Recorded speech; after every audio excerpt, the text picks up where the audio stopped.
Friends, happy evening. आप सभी साथियों को आपके अपने यूट्यूब चैनल फलाहारी आयुर्वेदिक औषधि केंद्र में साथियों मैं पुनः एक बार स्वागत करना चाहता हूं आप सभी साथियों का। साथियों, आज हम बात करेंगे नर्वस सिस्टम रिलेटेड प्रॉब्लम, यानी कि जो आपके तंत्रिका तंत्र संबंधी जो समस्याएं हैं, आज हम उसके ऊपर बात करेंगे साथियों। और उसकी ज़बरदस्त औषधि के ऊपर बात करेंगे जिसमें बहुत अच्छे रिजल्ट देखने को मिले हैं साथियों। तो साथियों, अपन बात करें इस विषय पे, इसके पहले अगर आप हमारे चैनल में नए हैं तो चैनल को सब्सक्राइब जरूर कीजिए, बेल आइकन को ऑन कर लीजिए। और अगर वीडियो आपको अच्छा लगता है तो लोगों तक जरूर पहुंचाइए, शेयर कीजिए। और कोई क्वेश्चन है तो कमेंट्स बॉक्स में कमेंट जरूर कीजिए, अगर डायरेक्ट भी कांटेक्ट कर सकते हैं। तो अपन बात कर रहे थे नर्वस सिस्टम समस्याएं। साथियों, सबसे पहले हम समझते हैं कि नर्वस सिस्टम है क्या। तंत्रिका तंत्र, निश्चित तौर पे जो साइंस के स्टूडेंट हैं, जो साइंस से पढ़े हैं, उनको सबको जानकारी होगी, क्योंकि ये लगभग छठवीं, सातवीं, आठवीं, 10वीं में थोड़ा थोड़ा इसका परिचय दिया जाता है और 12वीं तक में इसका बहुत ज़्यादा डिटेल दिया गया है। तो जो लोग बायोलॉजी पढ़े होंगे, साइंस के स्टूडेंट होंगे, उनको निश्चित तौर पर सबको ये पता होगा। साथियों, जैसा कि अपन एक उदाहरण से समझते हैं तो आप समझ सकते हैं।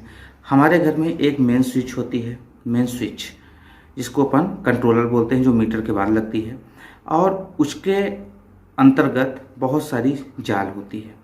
यानी कि आपके घर में पूरी तरीके से जो तार की बाइंडिंग होती है, जिसकी वजह से कहीं पंखा आपका चल रहा है, तो कहीं बल्ब चल रहा है, तो कहीं आपका कंप्यूटर चल रहा है, कूलर चल रहा है, फ्रिज चल रहा है, सभी का अलग अलग आप कनेक्शन बना के रखते हैं। क्योंकि एक जगह से अगर आप सभी को लोड दे देते हैं तो कई बार वायर की जलने की संभावना हो जाती है, उसको फॉल्ट होने की, शॉर्ट सर्किट होने की संभावना हो जाती है, तो आप सबका कनेक्शन देते हैं। लेकिन सभी का जो भी फंक्शन होता है वो कहाँ पे जाता है, उसको रीड कौन करता है? वो जो कंट्रोलर आपका लगा होता है वहाँ पे वो नियंत्रित होता है। कितना वोल्टेज है, क्या है, उसमें कितना लोड पड़ रहा है, वो ट्रिप करेगा, क्या करेगा, सब मतलब कुल मिला के वो कंट्रोलर होता है। और सबका मैसेज उसके पास रहता है कि कहाँ से कितना क्या लोड हो रहा है। जो कंट्रोलर होता है, जो मीटर के बाद आप लगाते हैं, उसके बाद फिर घर में पूरी लाइट की सप्लाई देते हैं। उसी प्रकार से साथियों, हमारे कंट्रोलर क्या है? ब्रेन है। यानी कि आपका जो ब्रेन है ये क्या है? ये आपका पूरी तरीके से कंट्रोलर होता है, यानी कि नर्वस सिस्टम, यानी कि तंत्रिका तंत्र का पूरा नियंत्रण यहीं से होता है, आपके ब्रेन से होता है, और यही सभी को संचालित करता है। अब नर्वस सिस्टम के साथियों दो पार्ट हैं। पहला चीज आपका एक ब्रेन है, दूसरा आपका स्पाइनल कार्ड है। स्पाइनल कार्ड यानी कि जो आपकी रीढ़ की हड्डी होती है, उसी के बीच एक कार्ड जाता है जिसके चारों तरफ लिक्विड हार्मोन जमा होता है, और उसी के बीच से वो कनेक्ट रहता है। आपके कहाँ से कनेक्ट रहता है? सेब्रम से कनेक्ट रहता है, यानी कि यहाँ पे आपके ब्रेन के साथ वो कनेक्ट रहता है साथियों। आप इसको ऐसा समझिए कि जो भी मैसेजेस होते हैं, जो भी शरीर के अंदर हमारी प्रक्रियाएं होंगी, या कि ठंड, गर्म, दर्द, बुखार, जो भी चीज़ें होंगी, आपको फीलिंग होगा, वो किसके माध्यम से? आपके नर्व्स के माध्यम से कहाँ तक पहुँचता है? आपके ब्रेन तक पहुँचता है, और वो उसको नियंत्रित करता है, कंट्रोल करता है। जैसे हमारे शरीर में ठंड लगी तो इसको सूचना कौन देगा? हमारी नर्व्स देंगी हमारे ब्रेन को, और उसके बाद हमारा ब्रेन आदेश देगा कि अपन क्या करें? ठंड से बचने के उपाय करें। बुखार है, वो मैसेज वहीं तक पहुंचाएगा। हमारे शरीर में जो भी दर्द, अगर यहाँ पे हमने अभी टच किया, या कि ऐसा कहा जाए कि यहाँ पे अपन ने ही कट कर रहा हूँ, थोड़ा सा दबा रहा हूँ, इसका जो फीलिंग है वो नर्व्स के माध्यम से कहाँ जा रहा है? हमारे ब्रेन में जा रहा है। तो हमारे शरीर में एक तंत्रिका तंत्र होता है जो हमारे शरीर के सभी प्रक्रियाओं को, इंटरनल एक्सटर्नल प्रक्रियाओं को वो नियंत्रित करता है। सबके मैसेज को वो ग्रहण करता है ब्रेन, और नीचे तक मतलब पुनः उसको रिपीट, जो भी उसको एक्शन करना होता है वो सबको इंडिकेट करता है, वॉलंटरी और इनवॉलंटरी, यानी कि जो भी प्रक्रियाएं हैं उसको वो संभालता है। अब अपन ये तो समझ लिया नर्वस सिस्टम। अब जैसा कि अपन समझते हैं कि आपके घर में जो तार की बाइंडिंग थी, अगर कहीं भी कोई भी समस्या होगी, उस तार के अंदर कोई भी समस्या होगी, यानी कि ऐसा कहा जाए कि शॉर्ट सर्किट हो जाएगा, या कि तार वहाँ पे कट जाएगा, या कि कोई भी फॉरेन पार्टिकल्स उस तार को कट कर दिए, रैप्चर कर दिए, तो क्या होगा? अगर थोड़ा सा कटा रहेगा तो कार्बन लेगा, कभी आपका वो यंत्र जिसको आप यूज कर रहे हैं वो कभी चलेगा और कभी नहीं चलेगा।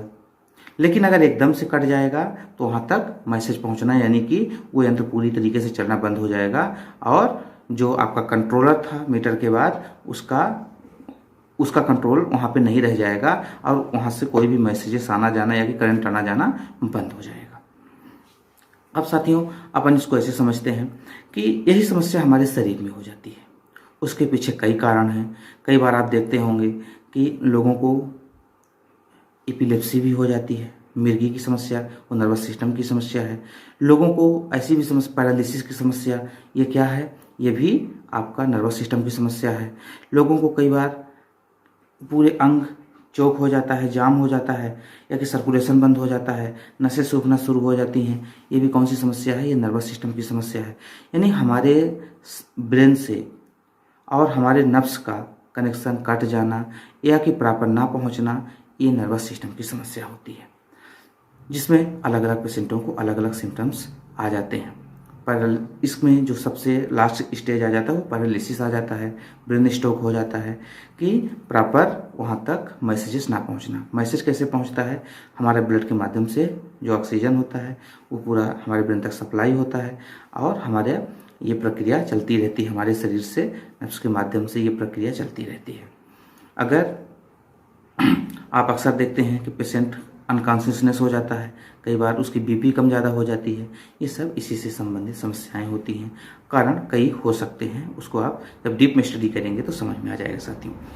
तो कॉमन डिसीजेस इसमें क्या क्या आ जाती हैं? पहला पैरालिसिस है, एपिलेप्सी है, कई बार हाथों का कंपन हो जाता है, कई बार शरीर में चुभन हो जाती है, कई बार शरीर का ऐसा कहा जाए कि सेंसेशन ही नहीं रह जाता, ऐसा शून्यपन हो जाता है, वहाँ पे आप पकड़ें कुछ भी करें वो काम नहीं करता। तो ये आपके नर्वस सिस्टम की समस्याएं हो जाती हैं। अब इसके कई कारण हैं। अब अपन कारण पे बात करते हैं। कारण साथियों कई बार ये हो जाता है कि हमारा सबसे पहले हम आते हैं जो प्राकृतिक कारण है, हमारा रहन सहन, खान पान। अगर हमारा खान पान ज़्यादा फैटी युक्त है, तली भुनी हुई चीज़ें हम ले रहे हैं, कोलेस्ट्रॉल ट्रांसफैट युक्त चीज़ें ले रहे हैं, तो निश्चित तौर पे हमारी शरीर में कोलेस्ट्रॉल ट्रांसफर बढ़ने की वजह से हमारी नसें ब्लॉकेज हो जाती हैं। कई बार इंजरी भी हो जाती है साथियों। जैसे बहुत सारे लोग कई बार गिर जाते हैं, टूट गए, फट गए, या कि कहीं पे रैप्चर हो गया तो वहाँ से हमारी नसें दब जाती हैं और वहाँ का कनेक्शन पूरी तरीके से, ऐसा कहा जाए कि थोड़ा थोड़ा करके और धीरे धीरे पूरी तरीके से प्रभावित हो जाता है। कई ऐसे केसेस आते हैं जिनको 2 साल 4 साल पहले इंजरी हुई थी और उसके बाद उनको 2 साल 3 साल बाद उनको लक्षण ये देखने को मिले, क्योंकि जैसे जैसे उस इंजरी की वजह से वहाँ की सेल्स डैमेज हुई और उसका सिम्टम्स अब जाके जनरेट हुआ, तो ये भी देखने को मिल जाता है। यानी कि इंजरी भी हो सकती है साथियों, आपका खान पान भी हो सकता है, वातावरण भी हो सकता है, जेनेटिकली भी हो सकता है, और कुछ सर्जरी भी हो जाती है। कई बार कई जगहों की सर्जरी होने के बाद भी ये लक्षण देखने को मिलते हैं। और कुछ केसेस में आप देखते होंगे कि ये नेचुरल रूप से लोगों में हो जाता है। कई बार लोगों में ये समस्या बहुत देखने को मिलती है साथियों, जो खासकर जिम उम लोग करते हैं, जो एक्सरसाइज बहुत ज़्यादा करते हैं, लेकिन एक्सरसाइज करने के बाद वो एकदम से छोड़ देते हैं, तो उसमें धीरे धीरे वो उनको ये समस्याएं आना शुरू हो जाती है कि उनको पैरालिसिस समस्या, जकड़न की समस्या हो जाती है और नसें काम नहीं करती। हमारे पास 1-2 ऐसे केसेस हैं कि जिनको लंबी एक्सरसाइज करते थे और उसके बाद अचानक उनको ये समस्या हुई कि आज वो उठ नहीं पाते, उनकी नसें पूरी तरीके से वीक हो गई हैं या कि जो भी हो, तो ऐसी समस्याएं देखने को मिलती है साथियों। तो ये कारण रहे। अब हम बात करते हैं कि इससे बचने का अपने को सबसे अच्छा उपाय क्या है साथियों? Natural exercise.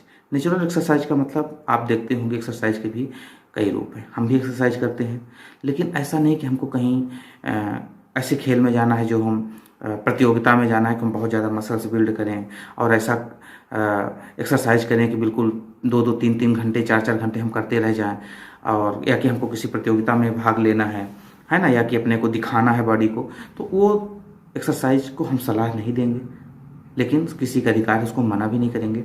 लेकिन एक स्वस्थ हेल्दी लाइफ जीने के लिए एक हेल्दी पर्सन को कौन सी एक्सरसाइज करनी चाहिए? प्रतिदिन कम से कम 40 मिनट 45 मिनट तक नियमित एक्सरसाइज करें, और ऐसा एक्सरसाइज करें जो आप जीवन भर कर सकें। मॉर्निंग वॉक कर सकते हैं, थोड़ा सा आप लेट के भी कुछ एक्सरसाइज कर सकते हैं, बैठ के भी कुछ कर सकते हैं, कुछ योगा भी कर सकते हैं। कुल मिला के आपके शरीर से प्रतिदिन पसीने निकलने चाहिए, लेकिन ओवर या कि ज़्यादा वजन वाले एक्सरसाइज के लिए हम सलाह नहीं दे सकते, वो जिम वाले ही लोग दे सकते हैं साथियों। मतलब इतना एक्सरसाइज करें कि आपको लगे कि हाँ अच्छा है, हमने मेहनत किया, हमारे शरीर से टॉक्सिन्स निकल गया है, पसीना निकल गया है और एक अच्छा फीलिंग हो रही है। कुछ साथी हमारे साथ अक्सर सफ़र करते हैं, हम उनके साथ एक्सरसाइज करते हैं और उनको हमने सिखाया है, तो वो नियमित रूप से करते रहना चाहिए साथियों। उससे क्या होता है कि हमारी नब्स पूरी तरीके से काम करती रहती हैं, एक्टिव रहती हैं, प्रॉपर सब में सर्कुलेशन हो जाता है, ऑक्सीजन की पूर्ति हो जाती है और हम हेल्दी रहते हैं। दूसरा चीज़ साथियों, एक्सरसाइज करने के लगभग आधे घंटे बाद कम से कम सुबह पानी तो खाली पेट जरूर पीना चाहिए। एक्सरसाइज करने के बाद पानी पिएं, ध्यान रहे कम से कम आधे घंटे बाद। जब शरीर कूल हो जाए तो गुनगुना पानी पिएं, शरीर के ताप के बराबर पानी पिएं, 1 से 2 गिलास खाली पेट पानी बहुत ज़रूरी है। उसके बाद साथियों गैप दे के आप नहाएं। नहाते समय ध्यान रखें कि आप सबसे पहले दाहिने पैर में पानी डालें, फिर बाएं पैर में पानी डालें, फिर धीरे से उसको कुछ समय तक व्यतीत करें, थोड़ा सा 2-4 मिनट। उसके बाद फिर राइट साइड शोल्डर में और फिर लेफ्ट साइड शोल्डर में आप पानी डालें और सर में लास्ट में पानी डालें साथियों। तब तक शरीर उस पानी के टेम्परेचर को एडजस्ट कर लेती है। कुछ लोग आप देखेंगे डायरेक्ट शावर में चले जाते हैं, खोल लेते हैं, डायरेक्ट सर में पानी डाल देते हैं, तो वो बहुत ही हार्मफुल है साथियों। सबसे पहले अगर जो हमारे पास पेशेंट आता है तो उसको हम यही समझाते हैं नर्वस सिस्टम के केसेस को कि आपको नहाने का तरीका क्या है। तो हमेशा इस चीज़ को ध्यान रखें, हमेशा नीचे की तरफ से नहाना चाहिए हमेशा।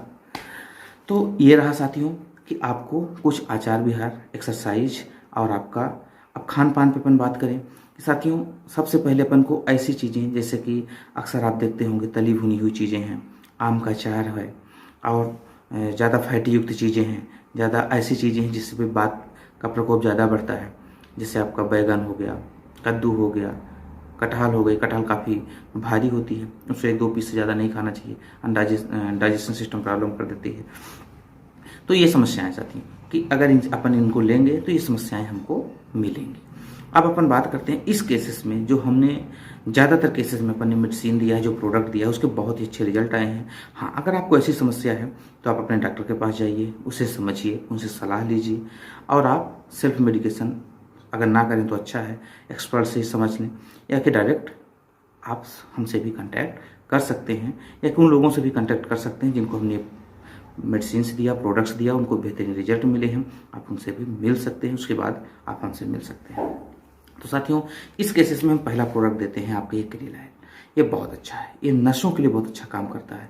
अगर नसें कहीं भी क्लॉटिंग हो गया हो या कि नसों में ऐसा कहा जाए कि जो दब जाती है, सामान्य भाषा में अपन बात करते हैं, और वहाँ पे प्रॉपर सर्कुलेशन नहीं होता, एक नर्व्स जो होती हैं वो मृत हो जाती हैं कि उसमें जान नहीं रह जाती या कि धीरे धीरे मुरझाना शुरू हो जाती है, इसको अपन ऐसे समझ सकते हैं। तो ऐसे केसेस में ये बहुत ही अच्छा काम करता है, सर्कुलेशन को बहुत अच्छा बनाता है, यानी कि हमारे नर्वस सिस्टम के लिए बहुत ही अद्भुत प्रोडक्ट है ये क्रिलाइन है साथियों। ये VM वेलनेस इंटरनेशनल का ज़बरदस्त इसके रिस्पॉन्स देखने को हमको मिले हैं और हम ज़्यादातर केसेस में इसको जरूर देते हैं साथियों। ये प्रोडक्ट हो गया। अगला प्रोडक्ट आपका हो गया मोरिंगा साथियों। मोरिंगा आप सब जानते हैं, सहतन मुनगा, जिसकी स्टिक आती है इस साइज़ की, लगभग 1 हाथ के आसपास का लगभग स्टिक उसकी रहती है और उसको हम लोग सामान्यतः सब्जी में, दाल में उपयोग करते हैं। लेकिन उसके अचार बहुत फायदेमंद है साथियों नर्वस सिस्टम के रोगियों के लिए।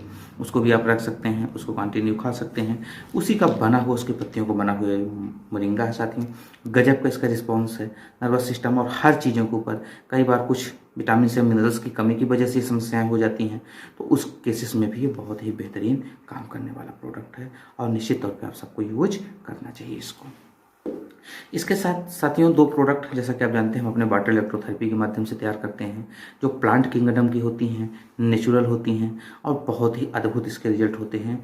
ये साथियों कॉम्बिनेशन है जिसको अपन इसको लगभग 30 बूंद और इसको अपन 3 बूंद, 30 और 3 बूंद के रेशियो से अपन इसको लेते हैं। सुबह, दोपहर, शाम 10-10 मिनट के अंतर पे इसको हम देते हैं और पेशेंट को ज़्यादा से ज़्यादा पानी पीने के लिए और नेचुरल डाइट के लिए और अच्छी एक्सरसाइज के लिए हम लोग सलाह देते हैं। तो बहुत अच्छे रिजल्ट मिलते हैं साथियों। तो हम ये चाहते हैं कि अगर ऐसे कोई पेशेंट हो तो आप उनको अपने नियरेस्ट डॉक्टर को दिखाएं या हमसे भी कांटेक्ट कर सकते हैं और आप इस वीडियो का लाभ उठाइए, लोगों तक पहुंचाइए। अगर आपको बेहतरीन ये मैसेज पहुंच रहा हो या मिल रहा हो तो लोगों तक जरूर पहुंचाइए साथियों, जिससे कि इस संबंधित कोई भी केसेस है उन लोगों को लाभ मिल सके। तो बस साथियों आज इतना ही। Thank you.